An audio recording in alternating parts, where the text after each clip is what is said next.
Bahamas. Um lugar de extraordinária beleza.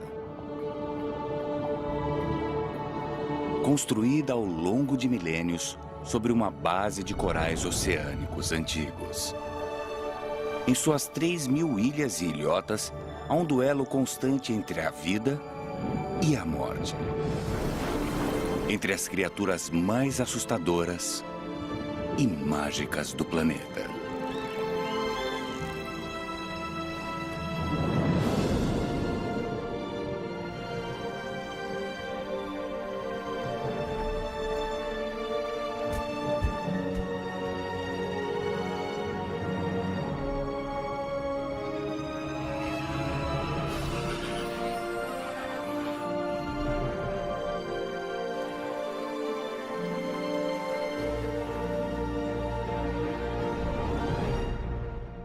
Bahama Selvagem.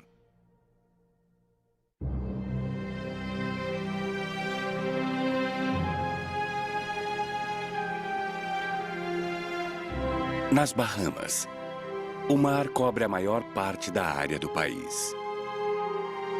De cima, dá para ver aonde as águas rasas de cor turquesa ficam profundas de repente, mudando para azul marinho. O termo usado para descrever a área em que a água não está próxima da costa e nem do fundo do mar é zona pelágica.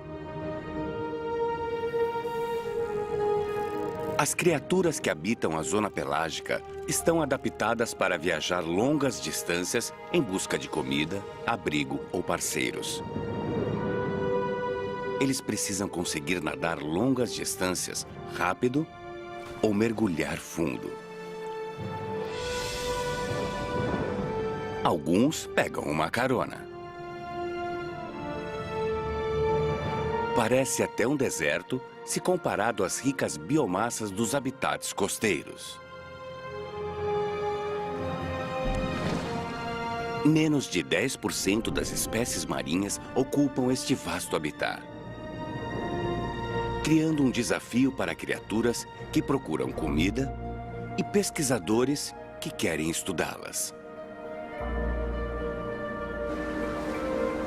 A pesquisadora Kelly Sweeting vem rastreando e estudando os golfinhos há mais de uma década.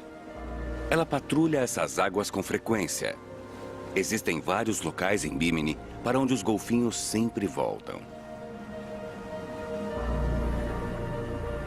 Ela examina o oceano tentando achar uma nadadeira reveladora rasgando a superfície.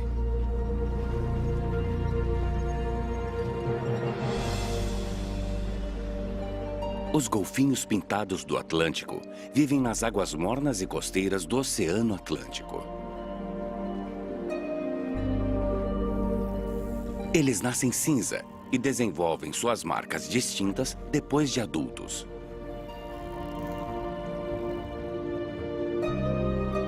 Embora sejam habitantes das águas rasas de Bimini durante o verão, outros também passam um tempo nas águas da zona pelágica do Canyon Great Bahama. Várias espécies de presas espalham-se pelo mar aberto.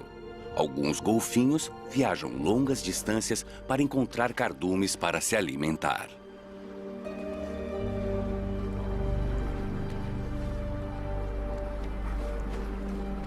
Kelly grava suas interações.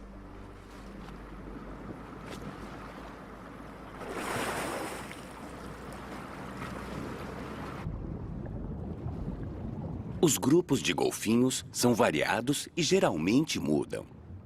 O grupo pode incluir tanto machos quanto fêmeas, de todas as idades. Seus comportamentos sociais são comportamentos de sobrevivência. Eles agem juntos para se protegerem dos predadores. Embora algumas ações sejam puramente defensivas, outras constroem laços entre os membros e permitem que eles ajam coletivamente.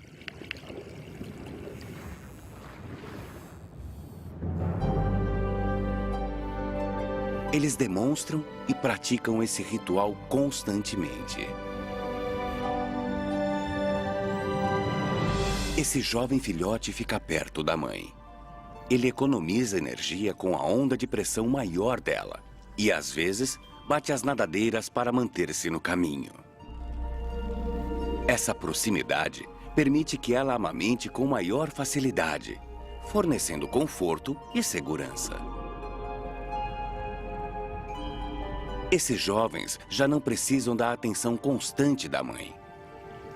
Eles agora passam tempo com outros golfinhos da mesma idade.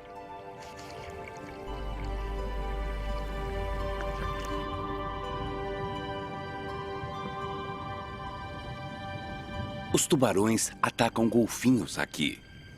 Os pesquisadores acreditam que o grupo trabalha junto para afastar e espantar os agressores. As marcas no pedúnculo desse golfinho podem ser um indício dessa ameaça. Pelo menos 15% dos golfinhos em Bimini têm cicatrizes de encontros com tubarões. E o número pode ultrapassar 30. São necessárias ações coordenadas para afastar um ataque. Mas às vezes o grupo vai em direção ao mar aberto. Esse macho parece estar sozinho, mas ainda deve estar em contato com os outros. Através do comportamento social mais fascinante, sua vocalização.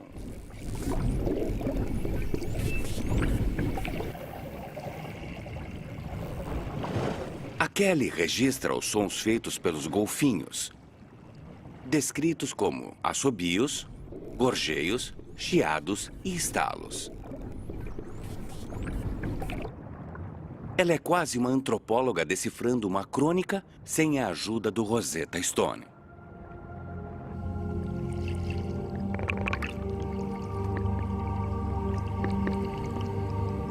Usando mergulhos livres para filmar o comportamento e gravar os sons, ela espera interpretar melhor suas interações e como elas contribuem com o bem-estar deste grupo tão social.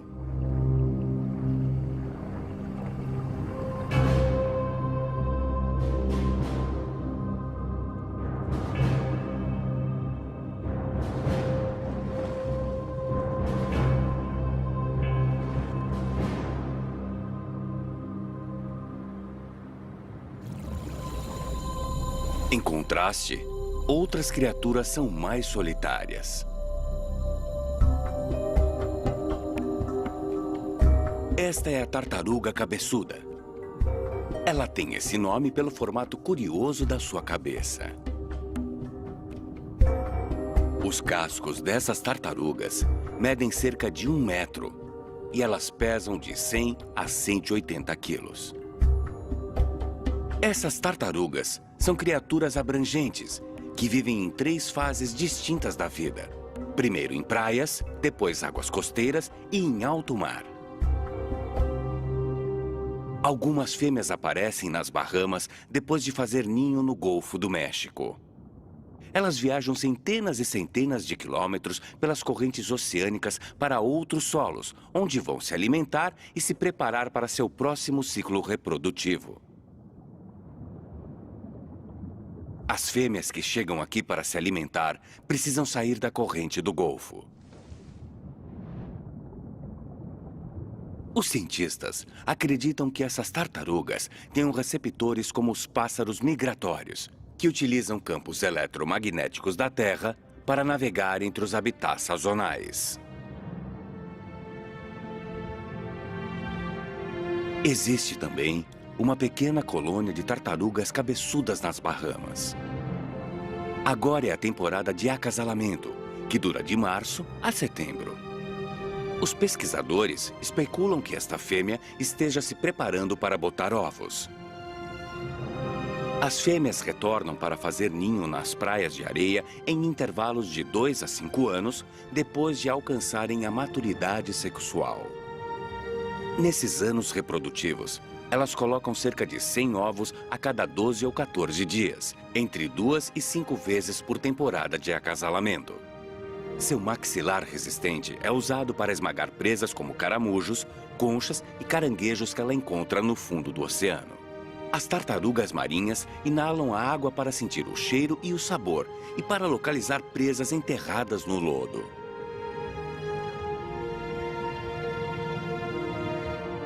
Elas também podem comer a lama no fundo do oceano para obter minerais e outros micronutrientes.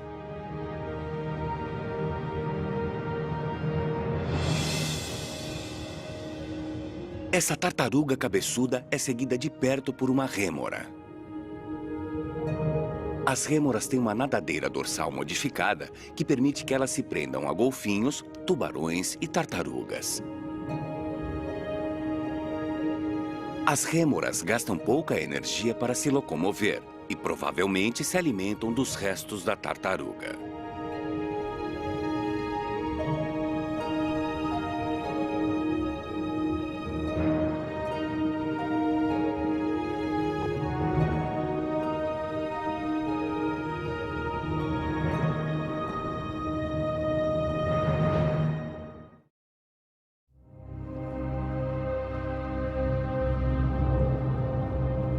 As águas fundas do oceano que rodeiam as Bahamas abrigam inúmeras espécies.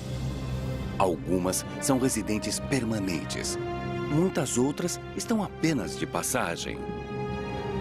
Elas viajam milhares de quilômetros em busca de alimento e oportunidades de acasalamento.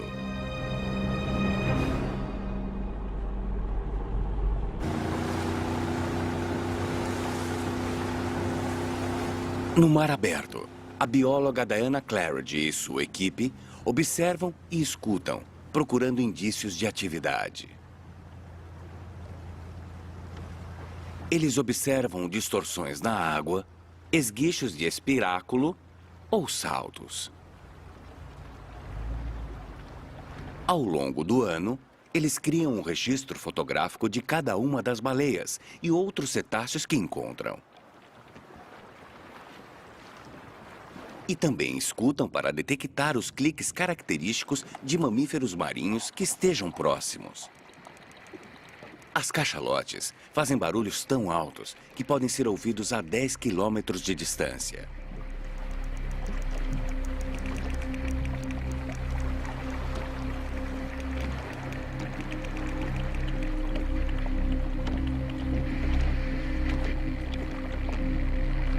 As baleias são geralmente silenciosas quando sobem. No fim, elas ouvem o silêncio depois de constantes cliques próximos. Melhor irmos pra lá. É? A equipe sabe que elas virão à superfície em breve e precisam prever sua localização e direção. Elas se aproximam.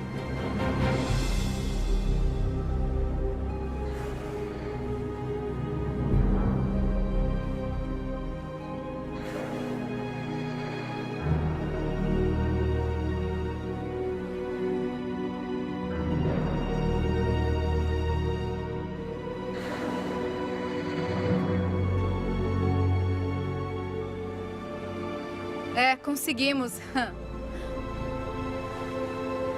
Quase todas as cachalotes que encontram por aqui são fêmeas adultas e seus filhotes. Os machos passam a maior parte do tempo em águas mais frias em direção aos polos. Eles deixam sua família materna quando têm entre 4 e 12 anos. As fêmeas são bem menores. Elas têm 11 metros de comprimento, enquanto os machos chegam a 18 e pesam 15 toneladas, menos de um terço deles. As cachalotes têm uma cavidade no topo da cabeça com um esparmecete.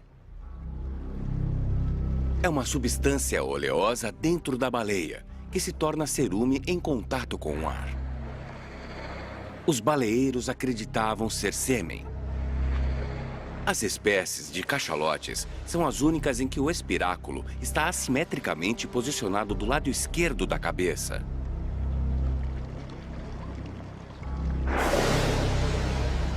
O que gera um esguicho distinto. É difícil encontrá-las, porque mergulham a profundidades de até 2 quilômetros por períodos de 1 hora. Esta é uma conquista memorável para um mamífero sem as guerras de um tubarão, que só pode respirar quando sobe à superfície. Elas descem em busca de lulas, que compõem a maior parte da dieta das cachalotes. Quando adulta, pode consumir centenas de quilos de lula por dia. Para conseguir grandes quantidades, as baleias do bando podem caçar coletivamente, se comunicando pela combinação de cliques e pela ecolocalização.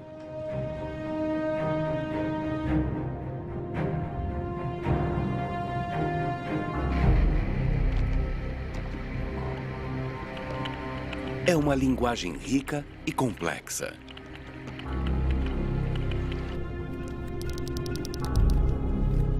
Os cliques têm um tom vibrante, profundo e áspero, como o rangido de uma porta.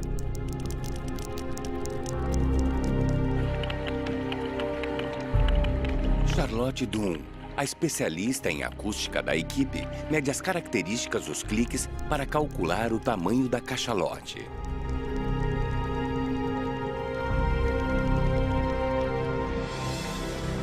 As cachalotes jovens não conseguem mergulhar fundo. Então, quando a mãe desce para se alimentar, os filhotes ficam na superfície. Outra fêmea fica por perto para protegê-los das orcas.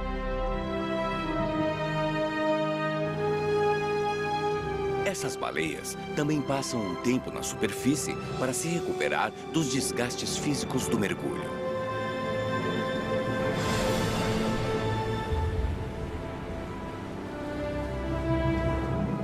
Mas em menos de 10 minutos estão prontas para descer de novo.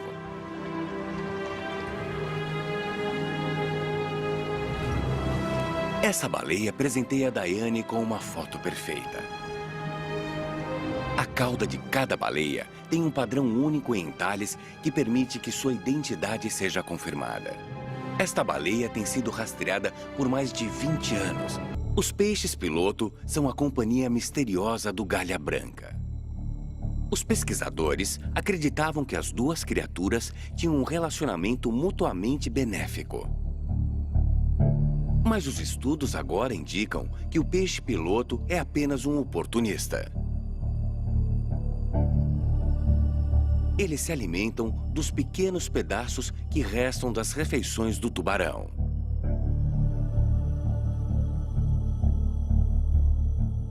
E se aproveitam da correnteza criada pelo tubarão para triplicar sua velocidade. Sem indícios de que os tubarões se beneficiem deste relacionamento, a razão para eles não devorarem os peixes-piloto continua desconhecida.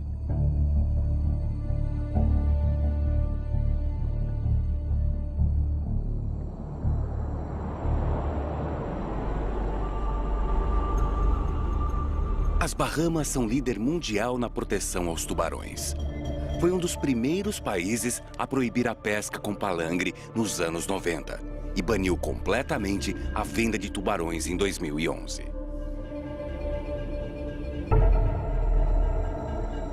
Sendo assim, esse lugar próximo da Ilha Car apresenta uma oportunidade extraordinária para que pesquisadores e aventureiros vejam de perto essas criaturas incompreendidas, quando dúzias de galhas brancas chegam aqui para alimentar-se.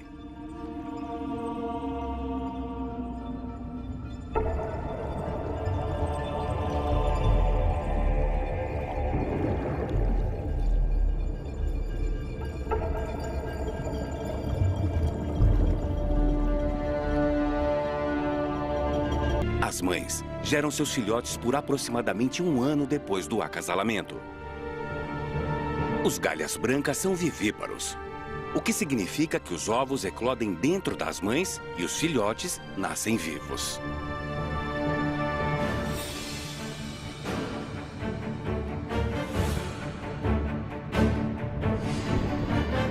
Esta fêmea demonstra como as futuras mães podem ser protetoras, defendendo a caça de concorrentes.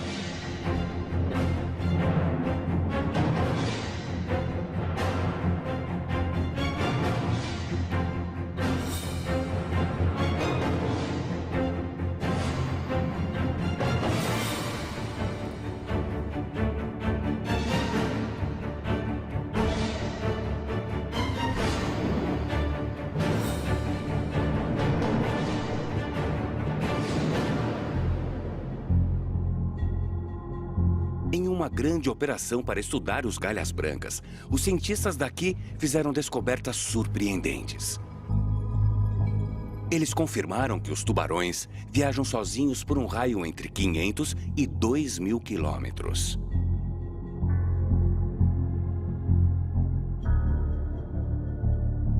Coletivamente, eles se dispersaram por mais de 16.000 quilômetros, mas cada um passou em média 2/3 de sua vida nas águas seguras das Bahamas.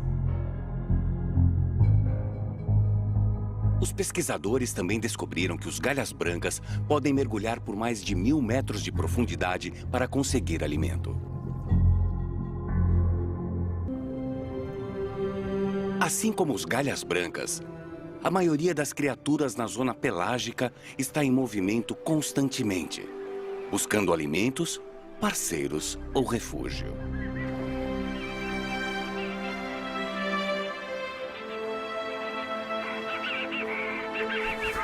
Essas pardelas de asa larga têm uma envergadura de asa medindo 70 centímetros. Elas estão perfeitamente adaptadas a dividir as ondas.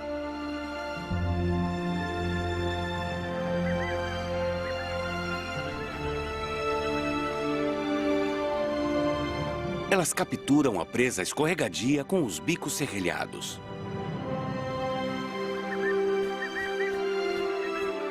Para ter sucesso, elas devem explorar qualquer vantagem do mar aberto.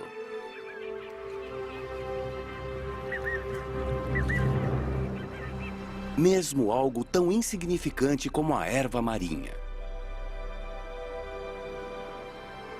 A superfície plana do oceano é quebrada por essa microalga marrom chamada sargaço.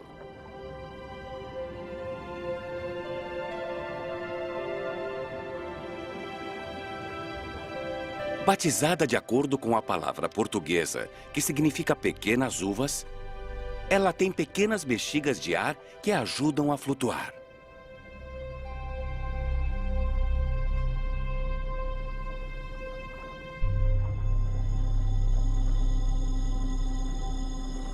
A maior parte do sargaço começa a crescer no Golfo do México, todos os anos em março.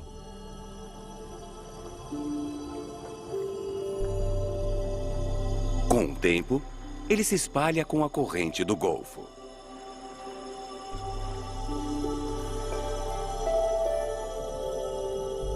Esses pequenos tufos de grama marinha, ajuntadas pelo vento e pelas correntezas, formam tapetes de 20 a 80 metros quadrados e, no fim, se juntam no Mar do Sargaço, ao norte e leste das Bahamas.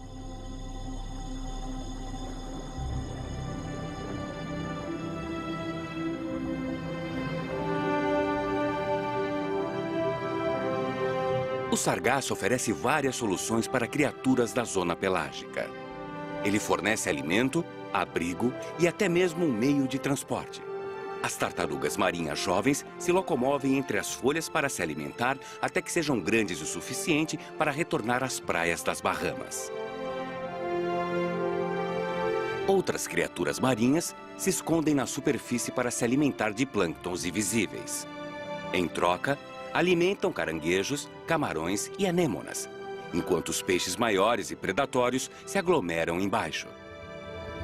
Os pássaros, como as pardelas, sabem que sempre vão encontrar alimento abaixo. A maioria dessas criaturas não come o sargaço. Suas folhas são amargas e sem gosto. Ao contrário dos pássaros que exploram a superfície de cima, os dourados do mar são atraídos ao sargaço como uma possível fonte de alimentos do lado de baixo. Por ser um peixe que cresce rápido, os machos chegam a quase 40 quilos em 4 anos. Os dourados do mar podem consumir mais de 5% de sua massa corporal diariamente. E podem viajar até 200 quilômetros por dia, buscando presas como os carapaus e os peixes gatilho, até caranguejos e lulas encontrados ao redor do sargaço. É fácil distinguir machos e fêmeas dessa espécie. os machos têm a cabeça em formato de bloco, enquanto as das fêmeas formam uma linha mais delicada.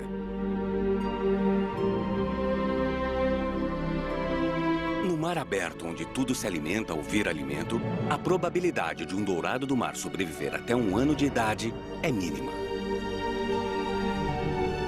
Essa pequena probabilidade é compensada pelos milhares de ovos liberados pelas fêmeas, a partir dos 4 meses de vida.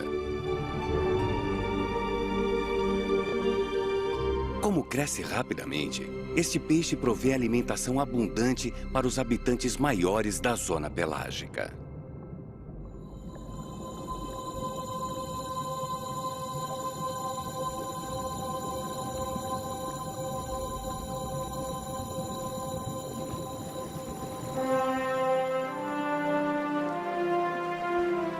Na superfície, um bando de pardelas de asa larga sai em busca do próximo tapete de sargaço.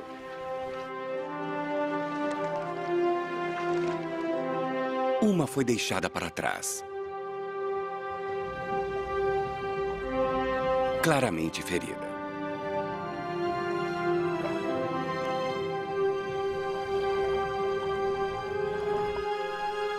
Em mar aberto, não se pode adiar a cadeia alimentar. E esse predador agora vira presa.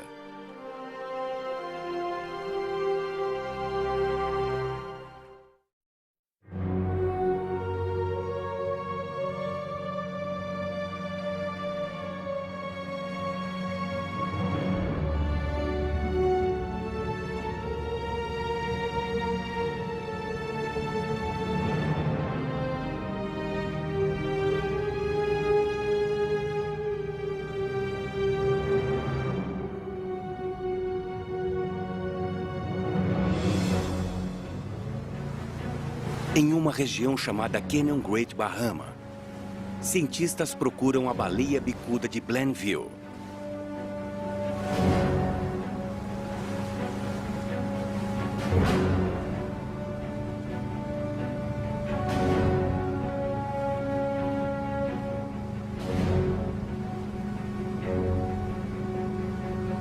Isso, acabou de subir, é ali. Essa espécie de baleia tem um fôlego incrível, especialmente considerando seu pequeno porte. Elas ficam por quase 1 hora sem respirar a mais de 1,5 km de profundidade. Elas passam pouco tempo na superfície, então é muito difícil encontrá-las e estudá-las nos vastos oceanos. Essas baleias bicudas de Blainville subiram para se recuperar de um mergulho profundo. Depois de subir à superfície e respirar, elas descem de novo para uma série de mergulhos mais rasos de recuperação. Como um método de descompressão, acredita-se que isso alivia os excessos de nitrogênio do sangue, assim como um mergulhador faria com a descida controlada. Elas então descansam até por 90 minutos antes de se aprofundarem novamente. Seu ciclo de mergulho leva cerca de 2 horas e meia e é repetido durante o dia e a noite.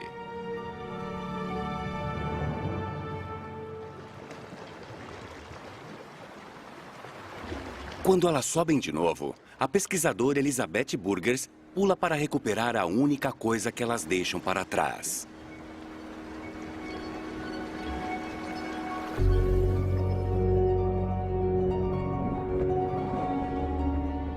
As fezes.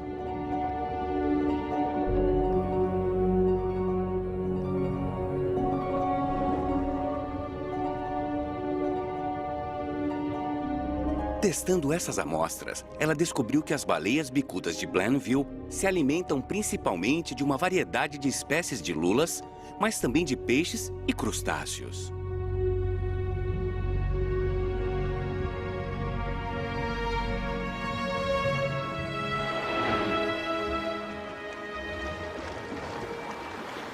Essas baleias desenvolveram um formato corporal perfeito para mergulhar fundo com eficiência. Suas pequenas nadadeiras peitorais cabem em pequenos bolsos, melhorando a dinâmica do mergulho. Comparado aos outros cetáceos, elas têm a cauda proporcionalmente mais ampla, o que proporciona maior impulso para chegar ao fundo.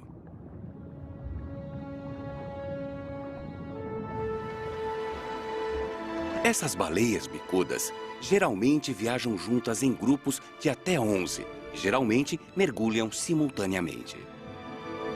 Este pequeno grupo chama-se harém e inclui um macho, uma fêmea, o filhote e outra fêmea jovem. A jovem fêmea tem cerca de 4 anos e há pouco tempo deixou os cuidados da mãe.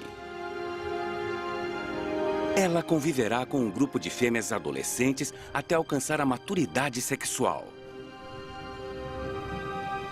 Os pesquisadores descobriram que, ao contrário das cachalotes, mesmo as menores baleias bicudas mergulham com as mães. Elas ficam juntas por até 3 anos. A presença de um macho adulto tem o propósito de proteger o filhote em seu primeiro ano de vida. Ou ele pode simplesmente estar esperando para acasalar com a fêmea. O macho adulto ficará com seu harém por cerca de 1 ano, antes de ir embora para encontrar outras parceiras. O macho adulto apresenta uma característica anatômica única. Presas que saem da curva do maxilar inferior. Elas ajudam as fêmeas a selecionar o parceiro certo e são usadas pelos machos em batalhas por haréns. Cicatrizes recentes e lineares indicam que ele brigou por esse harém e o conquistou.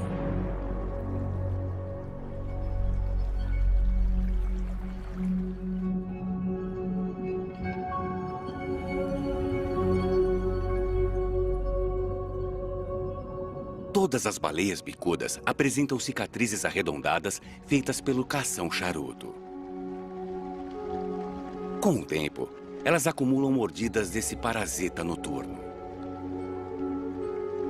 A quantidade de cicatrizes curadas ajuda os pesquisadores a diferenciar as baleias mais jovens das mais velhas, e padrões específicos confirmam identidades individuais.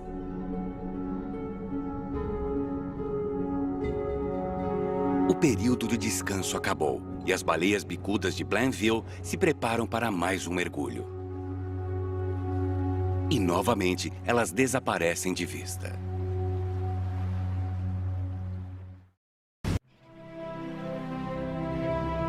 Um pouco acima do nível do mar, esta formação rochosa atrai criaturas procurando alimento e abrigo do oceano.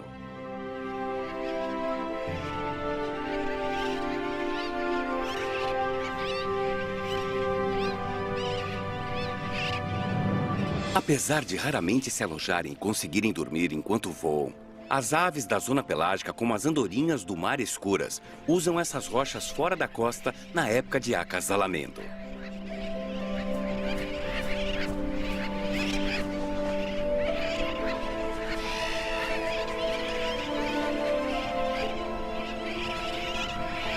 Esse emaranhado de rochas e vegetação abriga um berçário.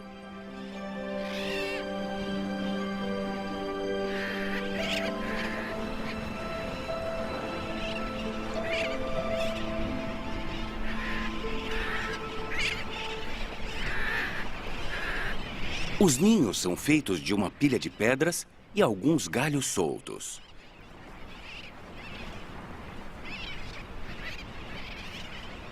As andorinhas do mar escuras botam apenas um ovo por ano. Os pais investem muita energia para garantir que os filhotes sobrevivam. Eles alternam a incubação dos ovos e depois da eclosão, os dois se revezam para alimentar o filhote. O que falta em conforto é compensado em camuflagem. Os filhotes recém-nascidos se misturam perfeitamente com seus arredores. Esses 30 réis escuros geralmente fazem ninhos nas mesmas colônias que as andorinhas do mar escuras. Eles também botam um único ovo por ano, que são manchados de marrom e roxo. Esses pais também cuidam dos filhotes. Na tumultuada colônia, é muito arriscado deixar os filhotes sozinhos por muito tempo até que empenem com 8 semanas. Enquanto os pássaros fazem os seus ninhos em cima, os peixes também exploram a ilhota rochosa. Um cardume de carapaus usa essa formação para caçar. Em um cardume numeroso, os carapaus criam o caos e aproveitam a oportunidade. Eles cercam cada vez mais perto e encurralam esse cardume alevino contra a parede rochosa. Os indivíduos então invadem o espaço para se alimentar. A grande quantidade de peixes também atrai os pássaros marinhos.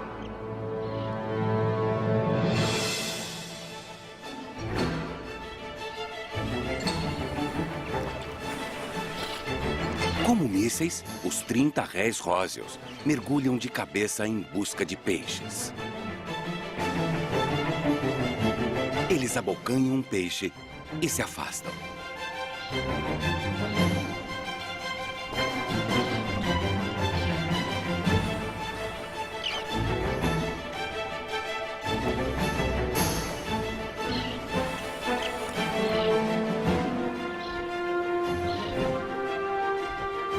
A cauda bifurcada em formato de flecha o ajuda a mirar e atacar a presa com precisão.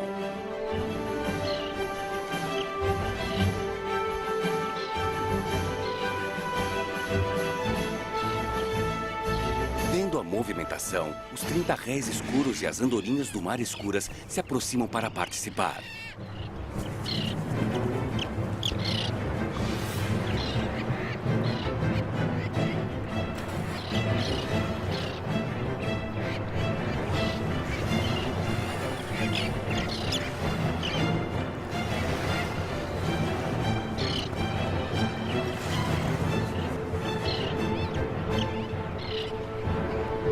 Quando os peixes restantes escapam, os pais voltam para a colônia.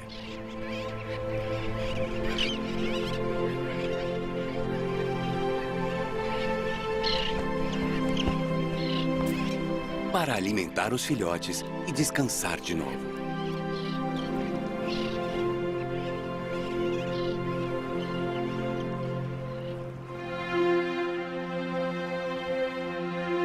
À primeira vista, o mar aberto ao redor das Bahamas parece uma imensidão vazia. Por centenas de quilômetros em todas as direções, nada movimenta a superfície. Mas pouco a pouco, as paisagens vazias do oceano revelam algumas das criaturas mais surpreendentes e persistentes das Bahamas. Poucos animais estão adaptados para viver aqui. Os que conseguem devem mergulhar fundo, nadar rápido ou percorrer longas distâncias. Alguns fazem as três coisas. Assim como o movimento das águas, a busca por alimento, parceiros e refúgio é eterna.